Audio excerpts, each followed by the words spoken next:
Assalamualaikum warahmatullahi wabarakatuh. Sebelumnya terima kasih atas kesempatan yang diberikan. Pada kesempatan kali ini kami dari kelompok 4 Teknik Energi Elektrik kelas B akan mempresentasikan pembahasan kelompok kami mengenai penggunaan energi.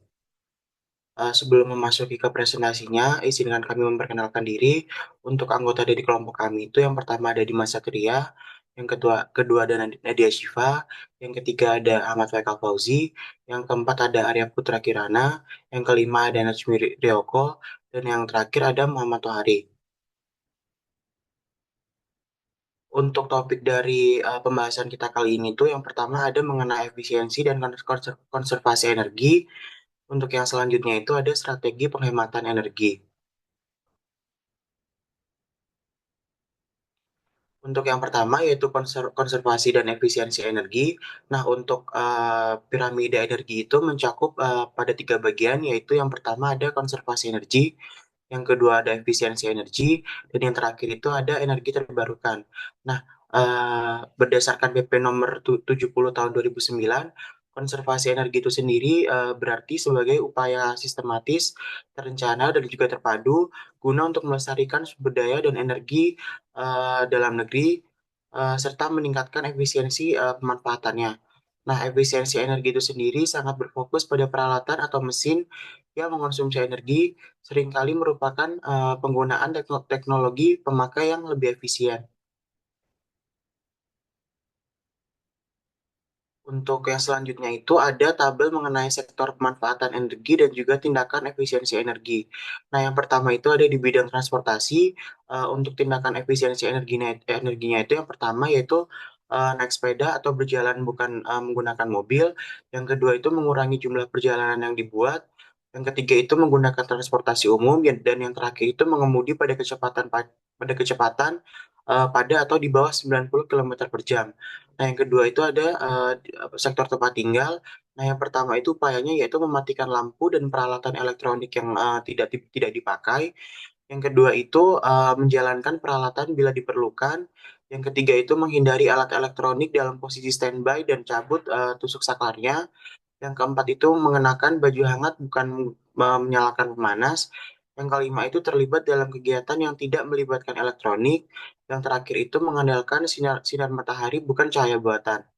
Kemudian untuk di sektor industri, yang pertama itu upayanya yaitu mendaur ulang bahan-bahan seperti kaleng, soda dan baja. Terus untuk yang kedua itu mengurangi penggunaan bahan plastik seperti kertas dan logam. Terus untuk yang terakhir itu memanfaatkan panas buangan dari boiler untuk pembangkitan listrik atau waste heat recovery power generation.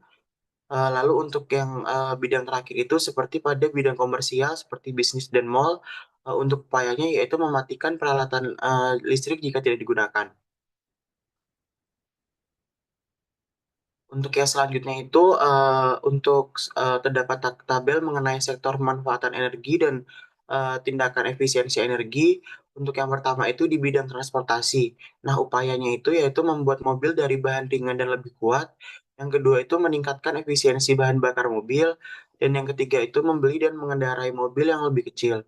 Nah, untuk yang selanjutnya itu ada pada sektor tempat tinggal. Nah, upaya yang pertama itu yaitu menggunakan lampu LED jika tersedia atau lampu CFL dibandingkan lampu pijar atau merkuri.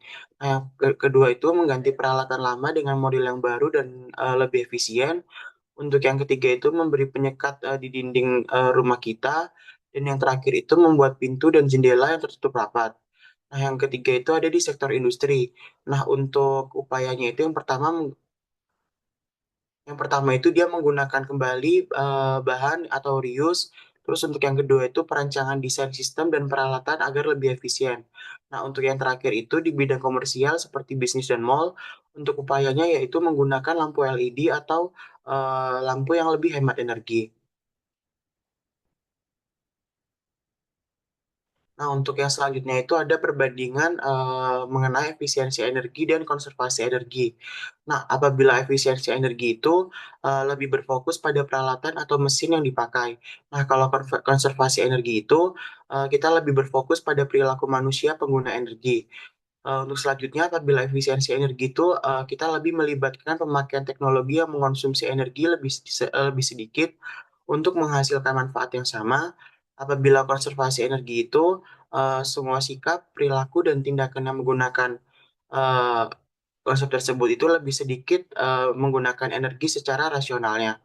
Nah, apabila efisiensi energi itu dia menggunakan energi yang sama untuk menghasilkan manfaat yang lebih, sedangkan untuk konservasi energi itu rejectors-nya itu of the levels of the service-nya. Terus untuk yang terakhir itu apabila efisiensi energi itu dia itu umumnya memerlukan biaya atau investasi. Terus kalau konservasi energi itu dapat dilakukan tanpa biayanya. Nah, tapi terkadang itu langkah penghematan energi itu merupakan tindakan efisiensi dan juga konservasi energi sekaligus. Nah, jadi untuk contohnya itu, misalkan kita mengganti lampu pijar yang digunakan di kamar dengan lampu LED sekaligus memasang sensor kehadiran orang. Nah, untuk mengganti lampu dengan lampu yang lebih efisien itu merupakan langkah efisiensi energi, sedangkan memasang peer sensor itu merupakan langkah konservasi energi di mana ketika tidak ada penghuni. Nah, misalkan penghuni itu lupa mematikan lampu, maka sensornya itu akan memerintahkan saklar untuk dapat memutus suplai listrik ke lampunya tersebut. Nah, untuk yang selanjutnya itu ada strategi penghematan energi. Nah, untuk strategi penghematan energi ini merupakan langkah-langkah dan tindakan yang diambil untuk mengurangi konsumsi energi dengan cara yang lebih efisien dan berkelanjutan. Nah, untuk penghematan energi ini tidak hanya membantu mengurangi biaya operasional, tapi dia itu juga berkontribusi pada berkelanjutan lingkungan dengan mengurangi jejak karbon. Nah, untuk manfaat strategi penghematan energi itu yang pertama pada sektor ekonomi, dia itu berperan untuk mengurangi impor bahan bakar fosil dan meningkatkan ketahanan energi nasional. Nah, untuk sektor lingkungannya, dia itu mengurangi emisi karbon dan mendukung komitmen global dalam penurunan suhu bumi. Lalu ada contoh penerapannya itu, yang pertama itu adalah penggunaan transportasi publik. Nah, contohnya yaitu mengurangi penggunaan kendaraan pribadi melalui insentif atau kampanye. Nah, untuk yang selanjutnya itu ada modernisasi infrastruktur listrik. Itu untuk contohnya itu seperti penggantian penggunaan kabel dan peralatan tua untuk meminimalkan kerugian energi. Nah, selanjutnya ada strategi penghematan energi. Rumah hemat energi yang menggabungkan berbagai fitur untuk efisiensi dalam kehidupan sehari-harinya. Terlihat di gambar, itu ada panel surya di mana dia menyediakan listrik. Sementara termostat pintar atau yang disebut smart thermostat, jendela hemat energi, atap dingin, dan insulasi yang baik itu menjaga suhu ideal dengan minim energi. Penyegelan dan weather stripping mencegah kebocoran udara, serta lampu LED dan peralatan bersertifikasi Energi Star mengurangi konsumsi listrik. Pemanas air tanpa tangki menghemat energi dan bahan konstruksi ramah lingkungan memastikan keberlanjutan. Semua fitur ini untuk membantu mengurangi biaya dan dampak lingkungan. Nah, selanjutnya dari penghematan energi ini ada dua aspek yang perlu diketahui, yaitu yang pertama ada skala mikro dan yang kedua ada skala makro. Di mana skala mikro itu melibatkan langkah-langkah spesifik di tingkat individu atau bangunan untuk menghemat energi, seperti audit energi untuk mengidentifikasi pemborosan energi dan strategi penghematan seperti meningkatkan efisiensi sistem HVAC, dan pencahayaan. Jadwal penggunaan energi diatur untuk menghindari konsumsi berlebih, serta meningkatkan kesadaran energi di kalangan pengguna. Yang kedua itu ada skala makro. Skala ini akan berdampak lebih besar dan untuk yang lebih besar. Nah, fokusnya itu kebijakan dan strategi besar untuk efisiensi energi, seperti menerapkan kebijakan efisiensi energi nasional dan target net zero emission, energi terbarukan atau yang disingkat EBT dimasukkan dalam bauran energi atau yang disebut energi mix. Modernisasi jaringan listrik dilakukan untuk efisiensi serta kebijakan untuk efisiensi industri dan peningkatan penggunaan transportasi publik. Pengelolaan limbah juga diintegrasikan sebagai bagian dari upaya keberlanjutan energi. Nah, dari strategi penghematan energi ini yaitu ada langkah-langkahnya, yaitu yang pertama ada cek pemakaian energi. Nah, ini melakukan audit energi agar tahu mana yang boros dan bisa dihemat. Dan kedua, menggunakan sistem sirkulasi udara agar hemat energi. Yang Nah, selanjutnya kebiasaan hemat energi. Nah, naik kendaraan umum atau sepeda biar agar lebih ramah lingkungan. Matikan lampu dan alat elektronik jika tidak terpakai. Dan pakai kompor biomasa untuk memasak. Mematikan lampu saat tidur. Nah, selanjutnya yang ketiga itu manfaatkan energi alam, yaitu pasang panel surya dan dukung energi terbarukan. Selanjutnya bisa Selanjutnya itu masih ada, dilanjutkan. selanjutnya itu masih di strategi penghematan energi skala makro. Di situ ada kebijakan net zero emission, yang artinya ialah pengurangan emisi sebesar 29% dengan upaya sendiri dan 41% dengan dukungan internasional pada tahun 2030. Kalau buat strategi penghematan energi yang terdampak langsung di energi sendiri itu ada tiga, yaitu yang pertama subsidi BBM beralih ke sektor produktif, yang dimana pada tahun 2010 sampai 2014 itu pengeluarannya sebesar 98 miliar US dollar. Terus pada tahun 2015 sampai 2019 itu pengeluarannya ialah 52 miliar US dollar. Buat yang kedua itu menargetkan 23% energi terbarukan pada tahun 2025, dan yang terakhir sangat menekankan program sampah menjadi energi. Selanjutnya, masih di kebijakan net zero emission. Buat di kebijakan net zero emission ini ada dua. Yang pertama itu RUN atau Rencana Umum Energi Nasional. RUN adalah dokumen strategis yang menetapkan kerangka kebijakan energi jangka panjang Indonesia.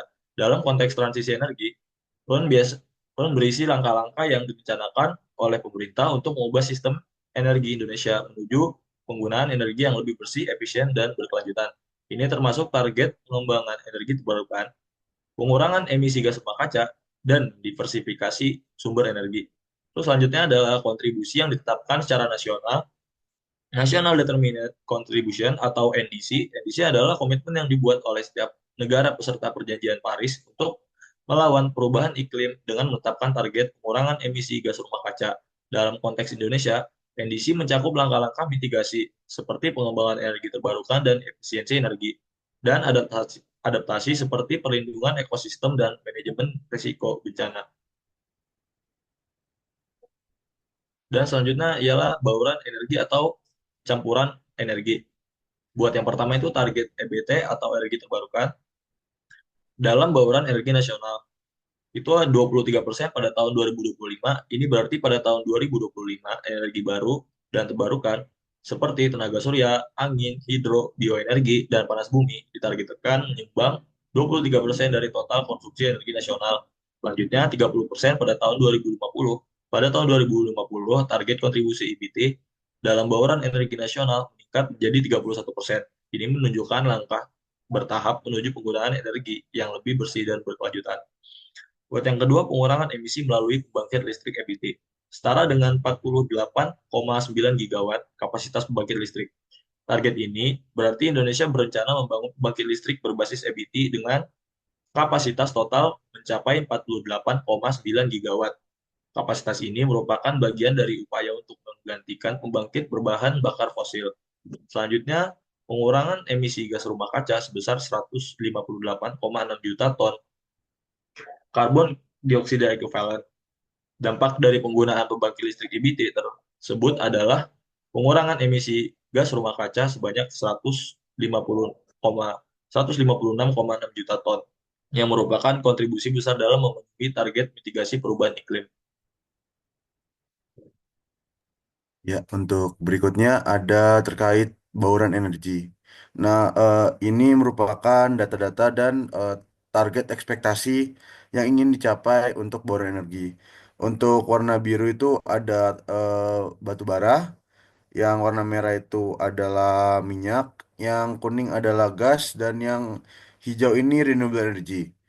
Untuk eh, pada tahun 2016 kondisinya didominasi oleh minyak dan batu bara, dengan renewable energy hanya 7,7%. Nah, namun pindah ke target berikutnya, yaitu eh, renewable energy ingin ditingkatkan hingga 23%, lebih ke arah balance karena tidak ada yang terlalu mendominasi sangat jauh seperti di 2016. Untuk target ke 2050 dia naikkan lagi untuk renewable energy 31%. Eh, di sini dilihat bahwa tidak ada yang ingin di-cut terlalu jauh, hanya ingin di-maintain hingga angka di 20%-an. Eh, eh, Bisa dilihat di target 2050 ekspektasinya koal masih di angka 25%, minyak 20%, dan gas masih di 24%-an. Untuk grafik ini menjelaskan tentang potensi eh, energi terbarukan yang ada di Indonesia. Yang di sebelah kiri adalah potensinya, yang di sebelah kanan adalah instalasi ya, sudah diinstalasi dan sudah dimanfaatkan. Contoh di sini untuk ocean ya, untuk air laut ada potensinya tuh sebesar 17,99 gigawatt, dan potensi yang hanya dipasang untuk yang hanya dipasang yang dipergunakan adalah masih 0,0003 gigawatt. Untuk pada geothermal sekitar 28,55 gigawatt, dan untuk instalasinya hanya baru di angka 2,34. Di bioenergi 32,65, di yang diinstal masih hanya 3,09. Untuk turbin atau angin 60,65, dan yang baru diinstal hanya 0,154. Dan untuk hydro di angka 75,09 dan 19,39, mahnya masih bisa dimanfaatkan sekitar 6,68 dan 0,24. Dan untuk solar 207,9 atau ini matahari hanya bisa dimanfaatkan sekitar 0,291 gigawatt. Di sini presentasi install sama potensi kapasitasnya. Jadi geothermal yang ekspektasinya 28,5 masih di angka 2,34, dan hanya masih bisa dimanfaatkan sekitar 8%. Ocean di sini masih angkanya masih 0%. Dan biomass yang 232,65 potensinya yang hanya baru dimanfaatkan sekitar 3,09, masih baru dipakai secara dari posisi 10%.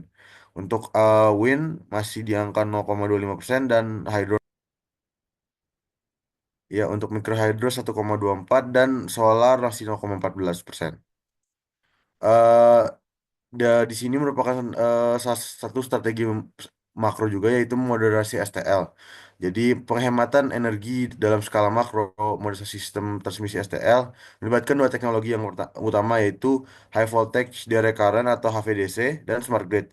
HVDC mengubah arus bolak-balik AC menjadi arus searah DC dengan tegangan tinggi. Arus DC memiliki kerugian daya yang lebih rendah dibanding AC saat ditransmisikan jarak jauh, sehingga DC lebih efisien mengirimkan listrik melalui jarak yang sangat jauh. Nah, untuk smart grid, jaringan listrik yang cerdas dan interaktif yang menggabungkan teknologi informasi dan TIK untuk mengelola produksi, transmisi, distribusi, dan konsumsi listrik secara lebih efisien.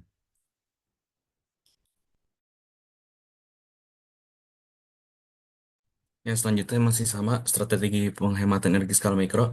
Jadi untuk peningkatan infrastruktur dan teknologi sistem kelistrikan dari pembangkitan, transmisi juga distribusi untuk meningkatkan efisiensi, keandalan dan fleksibilitas jaringan listrik. Beberapa tujuannya adalah yang pertama itu meningkatkan efisiensi energi. Terus yang kedua ada mendukung integrasi energi terbarukan. Terus yang ketiga ada meningkatkan keandalan jaringan. Yang keempat juga ada mengurangi dampak lingkungan. Next.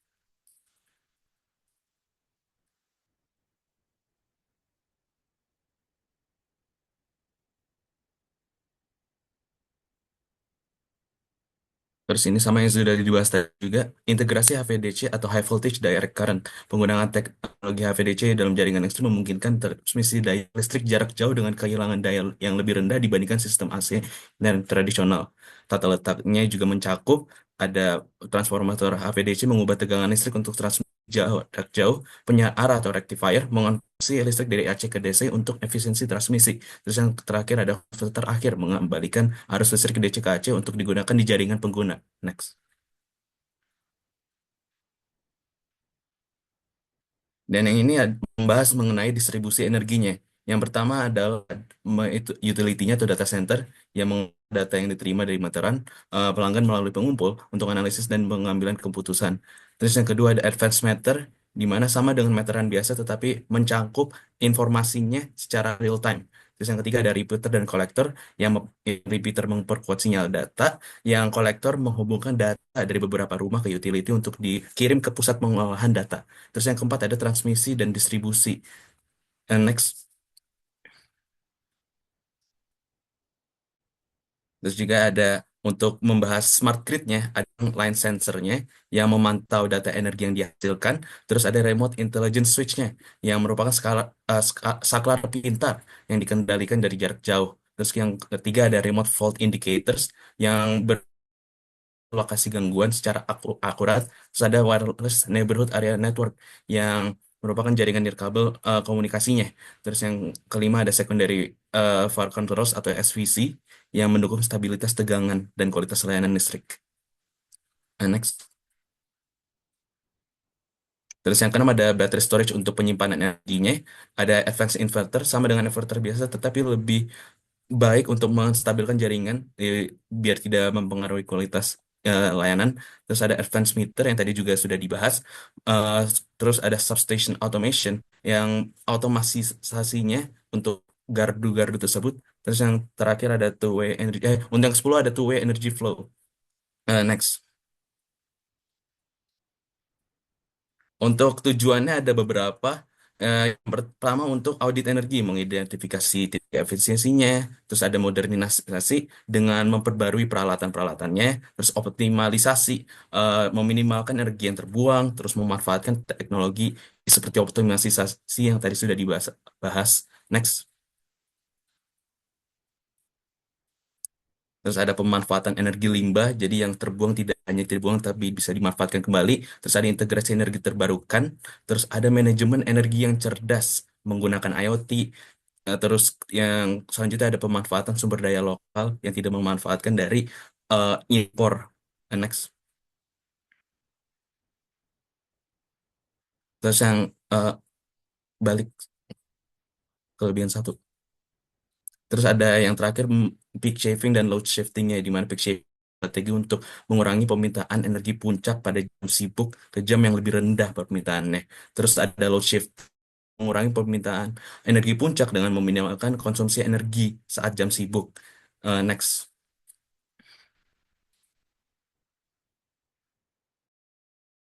Yang pertama adalah penurunannya biaya operasional, yang kedua peningkatan daya saing, yang ketiga keberlanjutan lingkungan, yang keempat peningkatan efisiensi operasional, terus yang kelima mendukung industri hijau.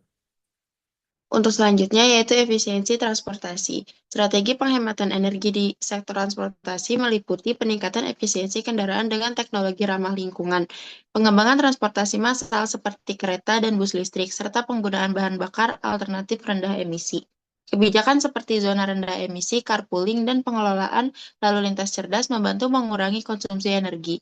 Selain itu, infrastruktur untuk mode transportasi hemat energi seperti jalur sepeda, serta teknologi digital untuk optimalisasi logistik serta memperkuat efisiensi secara berkelanjutan. Dan untuk selanjutnya, next.